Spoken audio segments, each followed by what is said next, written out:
Well, thank you. I'm, for lack of a better term, a medical detective. I've spent my whole career tracking infectious diseases down, trying to stop them, trying to understand where they come from so we can I make think sure this they is a don't Swedish happen last in the name. first place. But most Or of all, Norwegian. trying to respond to situations just like this. Just like this. And just off the bat, how serious is this? Is this something that we need to be terrified of, or is this overblown, or how do you stand on this? Well, first of all, you have to understand the timing of it in the sense that it's just beginning.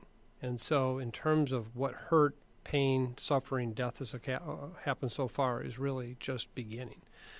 This is going to unfold for months to come yet, and that's, I think, what people don't quite yet understand.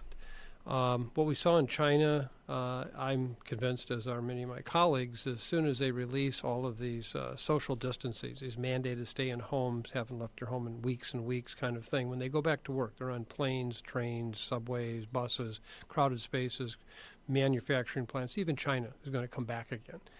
And so this really is acting like an influenza virus, something that transmits very, very easily through the air. We now have data to show that you're infectious before you even get sick. And in some cases, quite highly infectious. Just breathing is all that you need to do. So from this perspective, I can understand why people would say, well, wait a minute, flu kills a lot more itself every year than this does. And we remind people this just was beginning. Probably the best guesstimate we have right now on what limited data we have would say this is going to be at least 10 to 15 times worse than the worst seasonal flu year we see. 10 to 15 times worse in terms of fatalities? Yeah, and just illness. In fact, I brought 10 to 15 times is not that much though, right? some numbers. We conservatively estimate that this could require 48 million hospitalizations, 96 million cases actually occurring, over 480,000 deaths that can occur over the next 3 to 7 months with this situation. So 480,000 deaths? Lightly. And I think that's what I can understand if you say there's only been 10 deaths or 20 deaths or 50 deaths. Just remember, 2 weeks ago, we were talking about almost no cases in the United States. And now that we're testing for it and watching the spread as it's unfolding, those numbers are going up astronomically. 3 weeks ago, Italy 480,000 deaths. Just fine. Now they're literally in a virtual shutdown in the northern parts of Italy. And that's the challenge with an infectious disease like this. It can spread very quickly, and it also can affect people.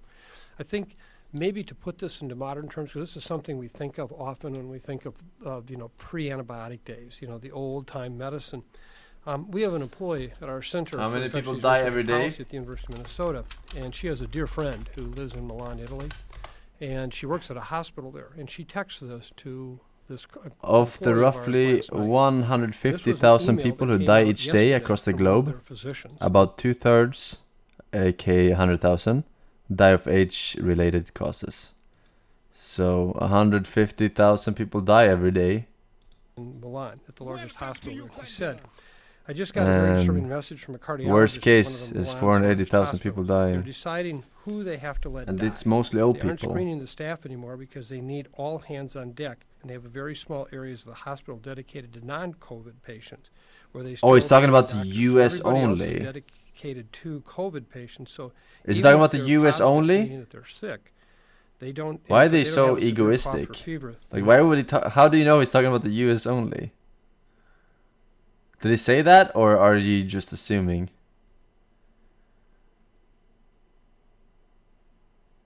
Because it's NA. and they have to work. He says that they're seeing 480,000 in the alarming US number over the next couple of cases in months, 40 or a few months, range or range. whatever he said. And That's a lot. these are But horrible cases. if it's the so we need to world, stop thinking that this is only an old person's disease. This is what's going to unfold, not just in Wuhan. It's unfolding in Milan. It's unfolding here in Seattle. And this is what's going to continue to rollingly unfold throughout the world. Yeah, where did this rumor come from that it's an old person's disease? Is it just because the majority of the people that have died from it so far have been older? Yes. In fact, that's the primary risk factor for dying, is being old and then having certain underlying health problems. For example, in China, those men over the age of 70 who also smoked, were 8 to 10% of them died. 65% of older Chinese men smoke. The case fatality rate, or the percentage of people who die in women in that same age group, is only about 2%. In that case, very few women smoke. Now, the challenge we have is that that's the Chinese data. But there are a series of risk factors that we worry about that if they overlay on this disease are going to cause bad outcomes. And we happen to be right at ground zero for one of the major ones here in this country, and that's obesity. We know that obesity is just like smoking in terms of its ability to really cause severe life-threatening disease, and 45% of our population today over the age of 45 in this country are obese or severely obese, and there's men and women. So one of the concerns we have is we're going to see more of these, what I guess I would call very serious and life-threatening cases occur in our country because of a different set of risk factors than we saw in China. Now, you mentioned that there's some sort of an incubation period before people become sick, they're still contagious.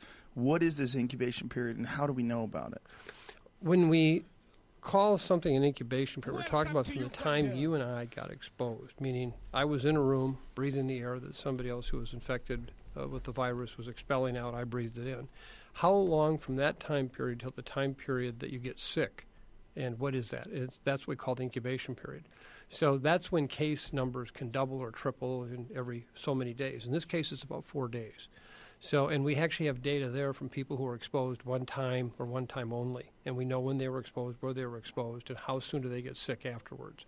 So the chauffeur in the car where the You need to come fuck down with the virus. Let me do the math for you. New York JFK Airport has 171K passenger traffic every day. So a 2% death rate would be like 6 jumbo jets crash every day. There is nothing to worry about. Forsen W. So 2% death rate would be like 6 jumbo jets crash every day.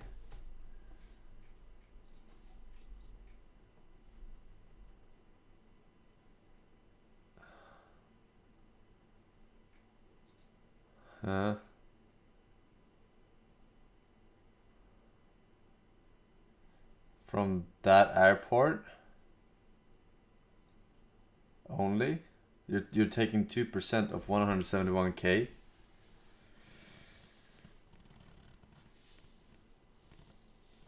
That's a joke. Yeah, but it's like, jokes are usually funny because they're true, but this is not how you should measure. You're only taking one airport and their traffic. Chauffeur gets it 4 days later.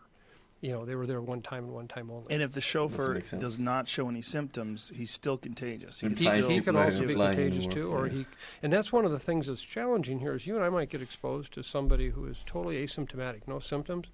That virus would appear, well, that's not a very strong virus. But in fact, when it infects us, it could kill us. So we've seen cases of fatal disease that were exposed to people that had minor symptoms themselves. Wow. And this is what's unfolding here, and this is where I think is such an important, and I said why the timing is so important, because, you know, Joe, we really have got to get information out to the public. There is so much misinformation right now, and, you know, we're going to be in this for a while. This is not going to happen overnight, and I worry, I keep telling people we're handling this like it's a corona blizzard, you know, 2 or 3 days, we're back to normal. This is a coronavirus winter, and we're going to have the next 3 months or more, 6 months or more, that are going to be like this. And, you know, so far this thing has been unfolding exactly as we predicted it. We, in our center, put out a piece on January 20th and said this is going to spread worldwide. At the time, people said, no, it's just China. We put out a piece the first week of February and said this is going to pop probably the last week of February, first week of March, because what happens is it has what's called an R0, or a doubling time of these every 4 days. So the increase is doubling every 4 days. So if you go from 2 to 4 to 8 to 16, it takes a while to build up. But when you start going from 500 to 1,000 to 2,000 to 4,000, that's what we're seeing happen in places like Italy. We're beginning to see it in some ways up in Seattle. That's what happened in China. How old? And, you know, when people are confronted with that, suddenly this low-risk phenomena that everybody talks about isn't so low anymore. And that's what we need to prepare people for. Now, what can be done? Like, what can the average person do? I see people walking around with masks on, wearing gloves. Is that nonsense? Largely, yes. Yeah. First of all, Stop saying 29. let's step back. The primary mechanism for transmission is just the respiratory route. It's just breathing. In studies in Germany, which just have been published literally in the last 24 hours, they actually followed a group of people who had been exposed to somebody in an automobile manufacturing plant. And then they had 9 people that, with this exposure, guy said if you 30. Have any symptoms at all, contact He was a us, smoker, follow up, though. and they all agreed. Well, they got infected, And so in the very first hours, just feeling bad, sore throat, they went in and sampled their throats, their saliva, their nose for virus. They did blood, they did stool, they did urine. And they found that at that very moment, when they first got sick, they had incredibly high levels of virus, sometimes 10,000 times that we saw with SARS, in their throats, meaning they were infectious at that point already, and they hadn't even had symptoms yet of really any nature. They weren't coughing yet. Wow. And that's where we're concerned, because that's the kind of transmission. It's, I always have said, trying to stop influenza virus transmission like trying to stop the wind. We've never had anything successfully do that other than vaccine, and we don't have a vaccine here. Did they say So stop what's the happening wind? is that people in public spaces are getting infected.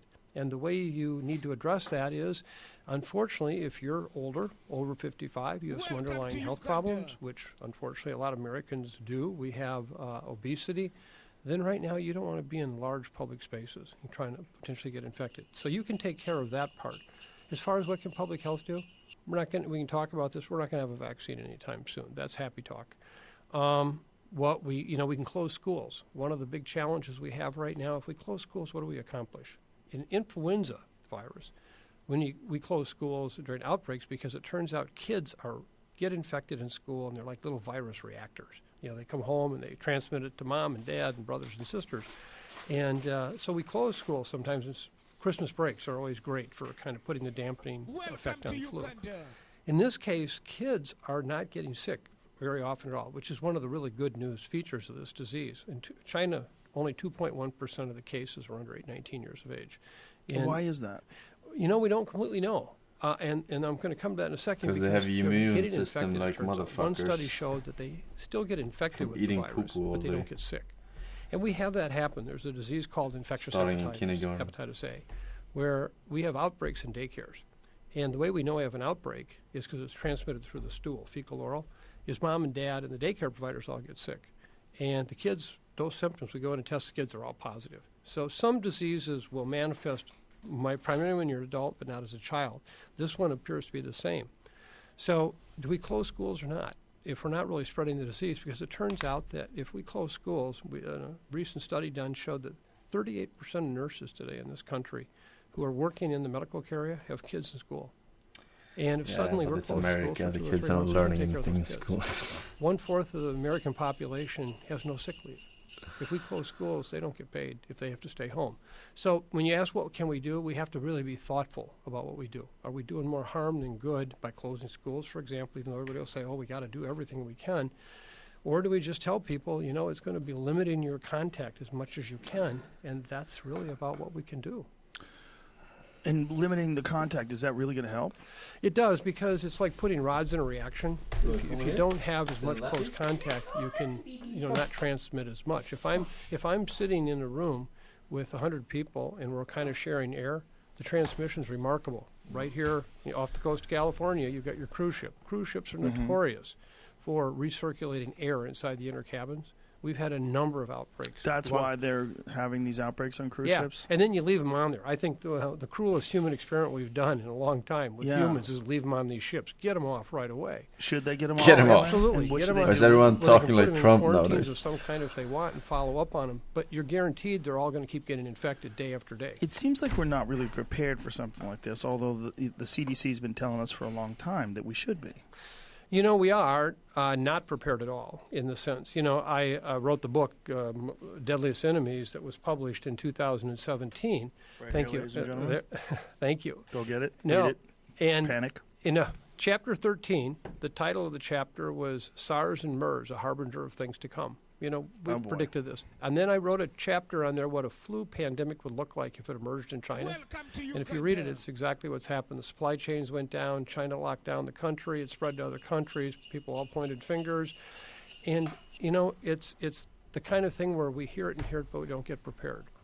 5 years ago, I gave a talk at the Mayo Clinic.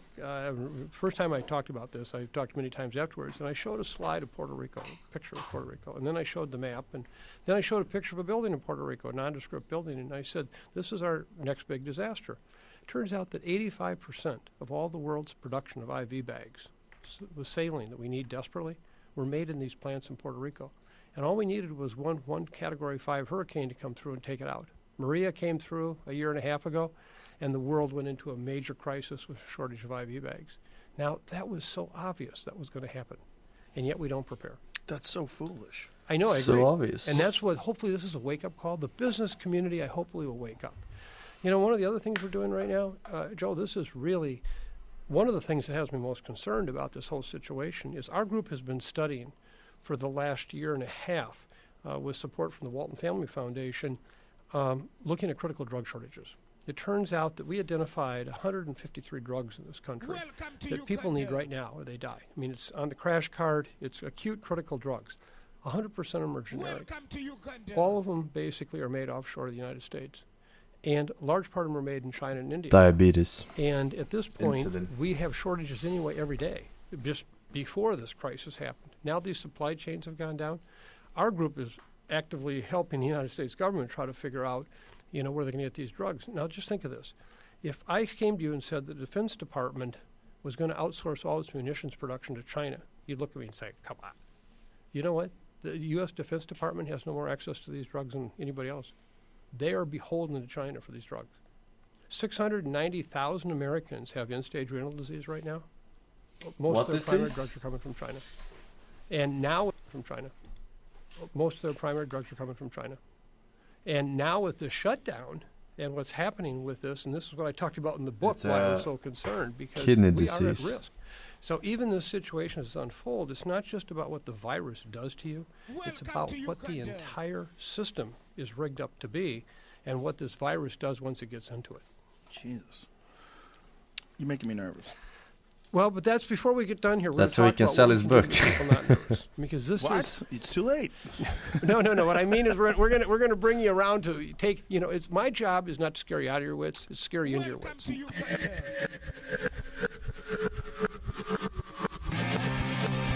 Scare you into your wits. I don't know. Maybe they have a point though. The most dangerous viruses are the ones that we underestimate, right?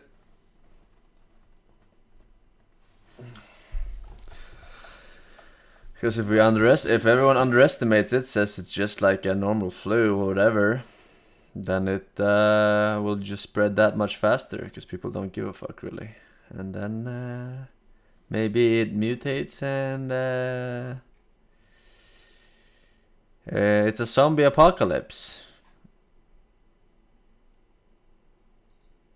Zombie apocalypse. If this virus turns out to be a zombie apocalypse, that would be hard proof of us actually living in a simulation, right? Because what would be the odds? It would be hard proof of me living in a simulation, and you would all be whatever software you are.